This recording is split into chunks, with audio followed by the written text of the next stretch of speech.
my name is Malvika Gupta, and today's topic is collision resolution techniques. Before dealing with this collision resolution techniques, let me tell you that we have already discussed hash functions and what all sort of problems we face when we are making a hash table, right? So there is a very specific problem which is called collision that occurs during the hashing. So how we are going to resolve those things, we will be discussing in this video. So before starting with what all the contents we are going to cover, and before starting with the lecture, let me tell you that these are the contents which we are going to cover in our session. So first of all, I am going to introduce you about what is collision resolution techniques and what is collision actually. Then we will be introducing you with the two different method which is used for the collision resolution. One is chaining and the other one is open addressing. And load factor, it actually determines the performance of chaining. Okay. So first of all, I will be starting with the introduction session. So as you know, as we have already discussed about this hash function, so we know that how we can identify the hash function. We have a table which is called a hash table, and we need to put all our keys into that particular hash table. And to do that, we have a hash function which is defined by this particular formula. So sometimes it happens that may be possible that you have large number of keys, because in hashing we know that we have a key of large universe, right? Large values. So it means when we are doing that thing, so it might be possible when we are converting those large values into these small key values. So sometimes it happens that the conversion of two large keys will lie onto the one slot, one empty slot. Suppose that it is possible, like suppose if I have created a hash table of, let's say, size of 7, right? So if you see, this is a hash table of size 7. Suppose this is like this. So if you are considering, and I have taken three values, suppose I have taken 56, I have considered 49, I have considered 21. So if you divide, and hash table size which I have taken, it is 7. So if you divide or you take the remainder of these 56 and 49 and 21, so you will find 56 mod 7, it will become 0. So this will come here, this key comes here. But when you do 49 mod 7 is equal to, it will also come 0. So now you can find out that there is a collision here. You cannot put this 49 value over here. So this is a kind of collision, right? So this we cannot do over here, right? We cannot put these values over here. This is called collision. It is happening over in this particular section. So we need to avoid this collision. So what we can do for avoiding this type of things, for that reason we are using different techniques called chaining or open addressing. In open addressing, we'll be discussing about linear probing, quadratic probing, and double hashing, that we will discuss later on. I hope this is clear that what sort of problem in collision can occur, right? Generally, what is suggested when we are doing this collision resolution techniques, that you should always take the table size as the largest prime number. It means if you have multiple number of empty slots available, then only you will be able to find the positions, right? So this is always happens that we always wanted to have a table of the largest prime numbers, so that we can have the maximum number of empty slots present. So if we are going to apply some sort of collision resolution techniques, then we can put those key values there, because it is required that all the key values which has been given to us has to be put into that particular hash table. So it is written over here also, you can see hash table size is equal to largest prime number and also according to the number of elements. So if not like this, if I am having three hash tables, so you can take the largest prime number is 97. If I consider only about the 100 numbers, so I can take it as 97. But if I also want, I can take 3, because I know that if I divide these values with 3, so it might be possible they will lie under these 3 conditions. And we know that if you are taking the remainder, so remainder will come from 0 to m minus 1, right? So we can take both the things, largest prime number either we can take, or we can take the numbers according to the number of elements present, right? So First of all, the first technique, if I consider this collision resolution technique, we have we have two techniques present. One is chaining, and the other one is open addressing, that we will be discussing later on. Firstly, we will start with the concept of chain. This is chaining is a kind of a earliest, or you can say the foremost basic step for the collision resolution technique, that how we can make it. And this chaining uses the linked list data structure, that how linked list works. In the same way, this chaining also works. How it works, if you see, you can find out that this is a this is a table, this is a list of key values which I have taken as an input. And now if I provide the indices, you can see that these are the values 1, 2, 3, 4, 5, 6, 7, 8, 9, 10. 10 values are there. Okay, so if suppose I wanted to create a hash table for this, because I need to put all these values into a particular hash table. So suppose I have taken an input that my hash table size is 7. So I have created a hash table of size 7. Okay, 0, 1, 2, 3, 4, 5, and 6. This I have created. Okay, now if you divide 50 by 7, now my hash function is hash of key equals to key mod 7. This I have taken. So first of all, it is 50 mod 7. So if you see 50 mod 7, what value is this? It will be 1. So it will lie over here. If you go for 21, 21 mod 7, the remainder will be 0. So it will lie over here. Now if I consider 58, 7 8s of 56, it means 2 remainder value. So it will come over here. Then 17. 17 is what? If I'll take it as, so 17 remainder will be 3 and the value will come over here. Now 15. 15 is about 1. Right? So what will happen, because I have used this linked data structure. So it means that I will be creating a linked list, because at one position I can see that there is a collision occurs, because 50 is already here. Now I have to put this 15 value over here. So what I will do, I will create a link from here and then will create a new space and put 15 over here. Right? Now if you see for 49, 49 again the hash value will be 0. 0 at 0, if you find out, if you check, you can see that there is no empty slot and already 21 has occupied this particular position. So what again I will do, I will again create a link and then put 49 over here. Again, if I go to 56, 56, 7 8s of 56, I know that it is a multiple of 7. It means that it is, the hash value will be 0. So at in hash table, you find it out at index 0, we already have 21. Then again, I will check, we have 49. So what I will do, I will create another link with 49 and put 56 over here. Then if you check for 22, what will happen? 22 means 1. At 1, if you go, there's no empty slot. 50 is already there. 50. Then again, if I search, I'll find 15 over here. And then I will get, I'll place 22 over here. Right? Again, if I see that 56.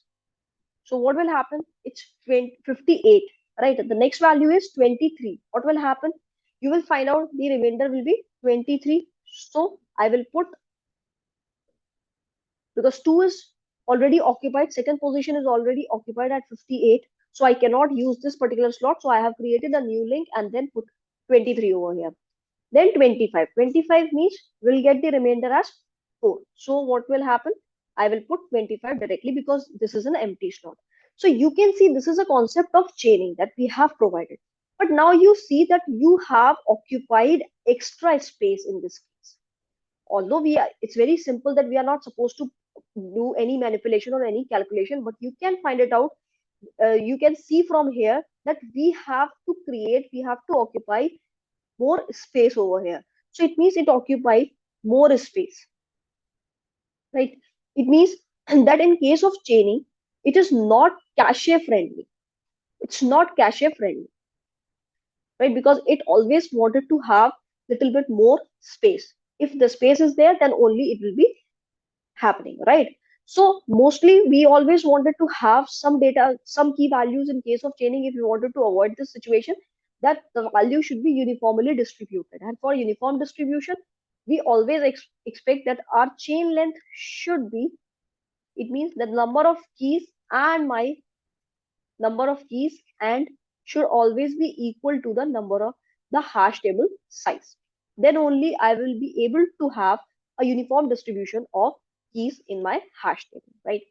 So for that reason, we have a performance parameter which is called load factor in chaining, which defines m equals to hash table size and n equals to number of keys. These are the number of keys. So what we expect, if I write expected chain length, so what could be my expected chain length, right? Load factor determines the performance of chaining. So now load factor, it is generally represented by alpha, and you will get so many questions of dependent on this. And with the help of load factor, it is always it's always asked that how much load factor you want, so that you will be able to insert each and every key value in your hash table, and there will be less chances of collision happening. So always remember this, that if you have a hash table is small, so how to do that, right? So alpha is equal to n by m. This is my load, the concept of my load factor, that alpha is equal to n by m. It means that you are dividing your number of keys with this number of values. So what could be the expected chain length? Obviously, that I want this n should always be equal to this m. That will be my expected chain length. It means it should be equal to alpha. And what is my expected space? It is 1 plus alpha, right? So it is like this, right? So load factor, basically it means that how big you want, how much big you want your hash table to.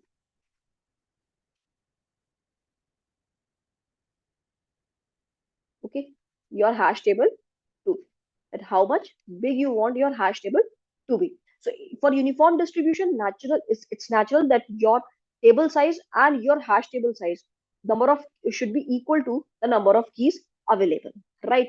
So if suppose now there is a condition that this will avoid, that if you have this equal, right, this is the expected chain length, that if this is the condition, then there will be less chances of collision happening.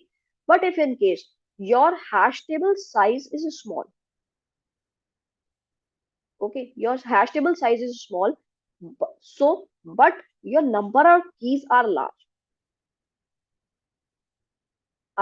as compared to your hash table size, then there are more chances of collision.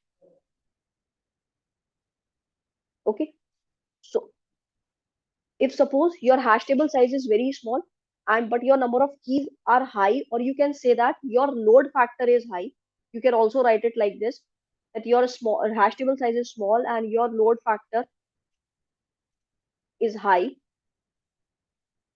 So in that case, there are more chances of collision happening. So we need to be very careful that your load factor should always be high and your hash table size should not be that much small. But generally it happens. So we use the concept of chaining, how to avoid that collision, how to do that collision resolution using the chaining factor. Now we will be discussing about the new technique which is called open addressing table, which is little bit different from the chaining concept, how it is happening, how it does, how it works. We will discuss this now.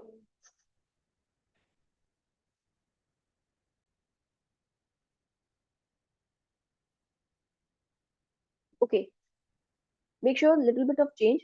This is not space, it is time. Sorry. Okay, so now we will be starting with open addressing. So open addressing is little bit different from the chaining concept. It says the number of slots in hash table is always should be greater than equals to number of keys to be inserted. This is the condition which I have already explained you, that if you want the uniform distribution of the keys into a hash table, then this condition should be satisfied. So now we will see that if collision occurs, then how the open addressing will help you out to avoid this collision. So first topic we will be discussing is the linear probing.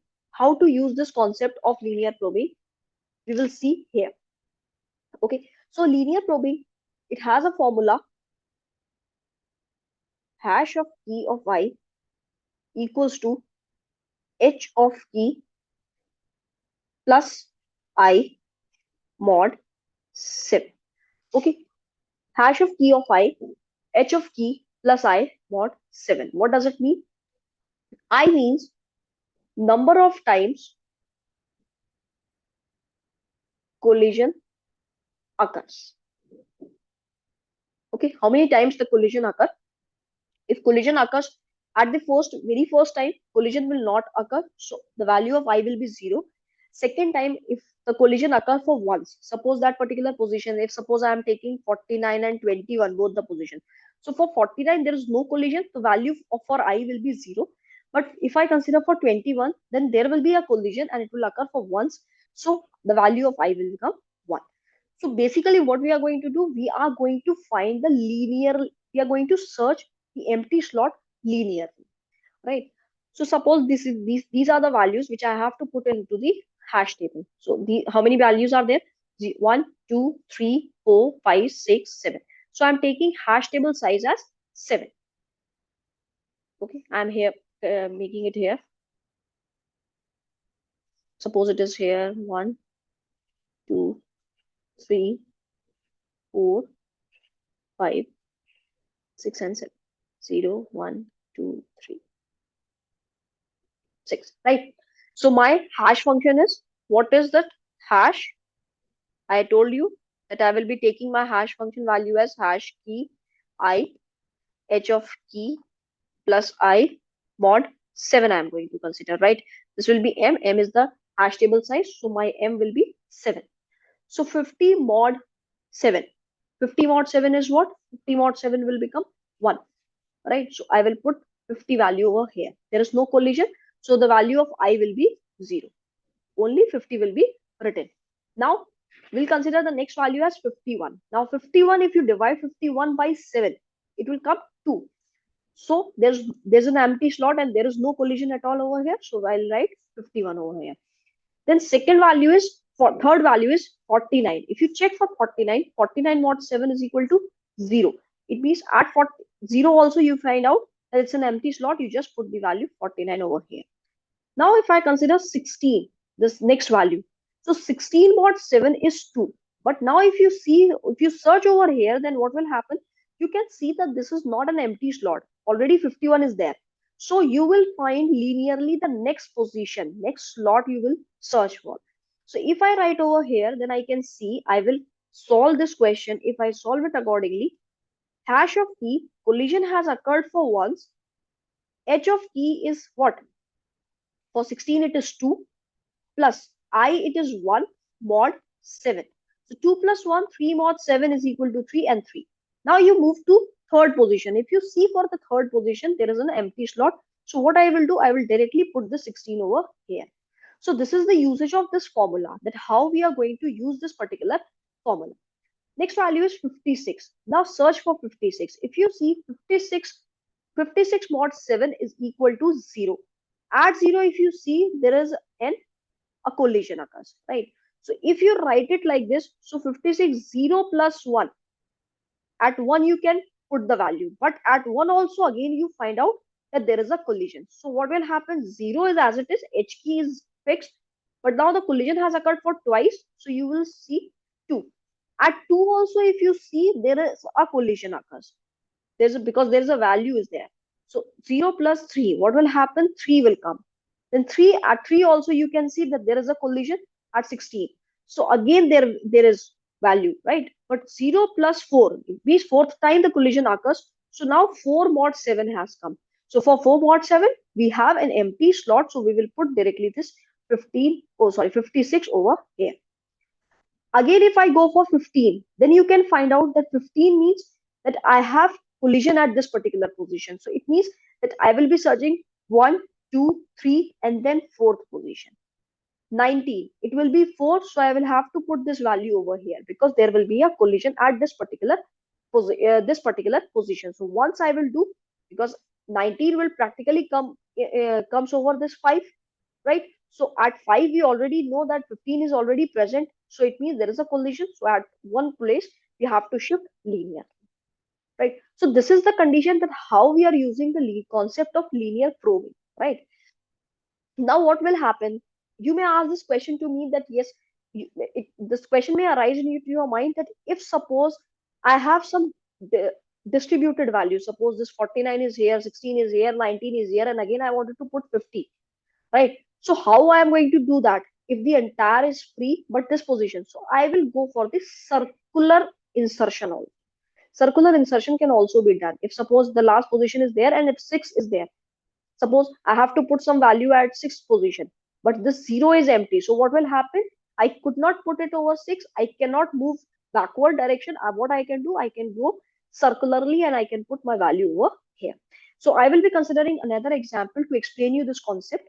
So suppose my values are uh, 48, 42, 50, 55, and 53. Suppose these are the values which I will be considering for you. So again, I am taking the hash table size as 7. I'm not changing the size. So it will be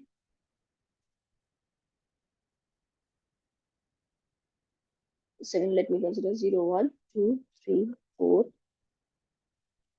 5, and 6. Okay. So 7 is my size. If I consider 48, it means 7, how much? 42, so 6. At 6th position, it will go. It will come over here. 42 will go at 0th position. If I consider 50, then it will go to this particular position, right? 50 over here.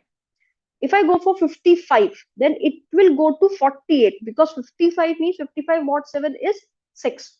Now you see at 6th position not we have not got an empty slot. So what will happen?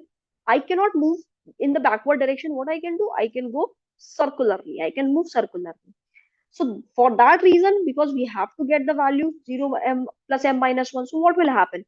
If you move from here, you will go here. Now see, if I apply that particular formula which we have used, so 6 plus, because the collision occurs for 1 mod 7. Now you see, 6 plus 1, 7 mod 7 is equal to 0. You will search for this particular position. At this position, we again have a collision. So what next? We will be applying 6 mod 2 mod 7. It will become 8 mod 7. It means for first position, we will be searching. For first position, again, we have a collision occurring over here. Again, we will go 6 plus 3 mod 7. So it is 9 mod 7, which again will become 2. Now you see at second position, we don't have any value. It's an empty slot. So we can directly put this value 50, 55 over here.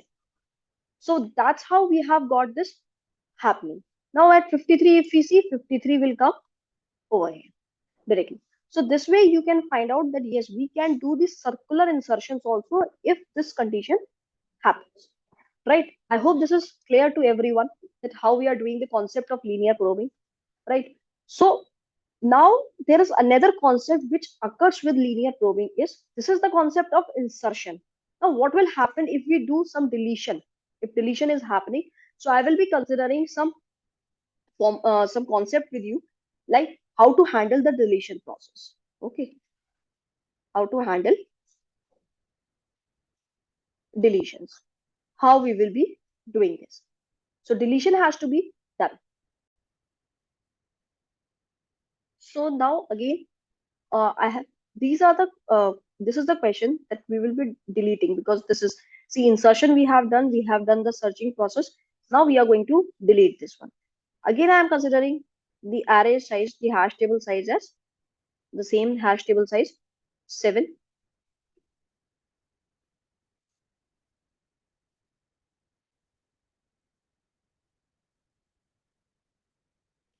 Like this. So if I am going to insert 50, my hash table size is 7, so 50 will come over here. Then insertion of 51, so it will go here. Insertion of 15, so it will not come at first position. At second also there is a collision. So what will happen? It will come over here. Now search 50. Shall get it, right? Now for searching, you need to understand this concept. Searching, we have three conditions that how we will, for how long we have to do the searching. So and how we are going to stop for the searching. So searching will be stopped either we have found out the element. It means that an element is present, or we have found out an empty slot. If there is an empty slot, then it means that searching has to be stopped. And if suppose the entire hash table is filled, it's completely filled. So what will happen? So what you have to do, when your counter returns to the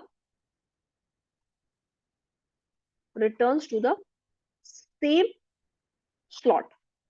Suppose if you have started with 2 and you again started with for searching from 2, and again after doing that circularly also you return back to the same index in the hash table. So at that time also you will have to stop searching. So these are the three conditions where you have to do what you have to do, right? So this is the concept of searching, that how we will be doing searching in a hash table. Now next point is how we are going to do the deletion, right? Now suppose these are the values I'm writing over here. Again, I'm creating a hash table for deletion. This is the part. Please consider this one. This is for the searching. 1, 2, 3, 4, 5, 7. Okay. 0, 1, 2, 3, 4, 5, 6. 50 will be inserted at this position. 51 will be at this one. 15 will be inserted over here only. Search 15. We will get true value. But now what happens is we have got deletion. So if I delete this value, then definitely there will be an empty slot. And if you started searching, then it will say that yes, element is not found. It will return false. So deletion happens like this.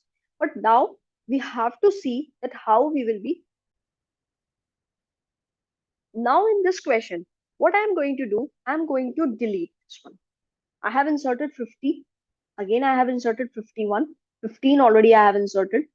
I have tried to search for 15. It will give me the output and it will come out, right? But the next point which I have written over here is 51, right? Delete 51. It means when I have deleted this 51, so this slot has become an empty slot like this, right? So if I remove this one, suppose I have erased this one, so this has become an empty slot. Now you can see from here, right? So what will happen in the next concept is search 15. So this is a condition with deletion, that you have to be very careful when you are deleting something. So what will happen when you are searching, we are going to search for 15, you can say that 15 is at first position, right? Here we can find out that at first we have a collision occurring. So it means the element is not here, this particular. Then at second position, you found out an empty slot. And if you are finding out an empty slot, then according to this one, we have to stop searching as per the searching criteria.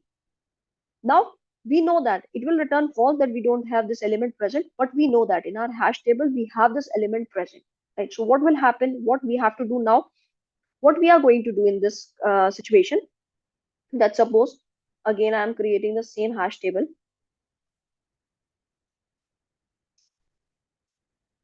1, 2, 0, 1, 2, 3, 4, 5, and 6. If I write, I think 50, it was here, it was 51, and this was 15, right? So again, I am going to do. So what I am going to do, that whatever the position I am, whatever the value I am going to delete, I will put some other value over here. Suppose -2. I am not deleting this particular value. I am not creating this as an empty slot just to make my search perfect. I'm just putting, irrespective of this 51 value, I'm putting -2 over here. Suppose -2, -1, whatever you want, you can put over here. Then when I start searching for 15, what will happen? That it will search with here. No, there's no element present. Now it will compare this 15 with -2. Again, there's no element present. And then it can come down to 15. So element is present, it will return true, that yes, element is found. So that's how you handle the concept of this deletion. in the case of hashing, right? But in case of linear probing, there is a problem that we form clusters. If you have seen this, we have clusters because one by one, linearly, we are putting the values in each and every slot. So to avoid this concept, this problem of clustering, we use another probing technique which is called quadratic probing. So it is more or less, it is very much similar to linear probing, just that there is a difference in the formula. Hash E of I equals to h of k plus I square mod 7. This is the only thing which we are mod m. So earlier in linear probing, what we were doing, we were just putting I value over here, but now here we are putting I square. But now with quadratic probing, there is a problem. If you see, if you're considering it in linear probing, there was a condition that there's nothing like that you won't find a particular or an empty slot. But in case of quadratic probing, because we are every time doing the square of the value, if collision occurs for once, then it will be 1 square. So 1, 2 square, 4, then 3 square, third time it is occurring, 9. So it might be a possibility that you have a hash table of size m equals to 7. And if I am having a collision of 3, so 3 square means 9. So I won't be able to find out an nine slot in my hash table. So what I can do in this, in the condition, that for this factor, for this thing, that my hash table size should be double of number of keys. Hash table size should be double of number of keys. Always remember this. Only then we will be able to find out the empty slot. So alpha load factor should always be less than 0.5. If this is the condition and m is a prime number, then only we will be able to find out. So if my hash table was size earlier was 7, so it should be 14 if I'm considering the quadratic probing.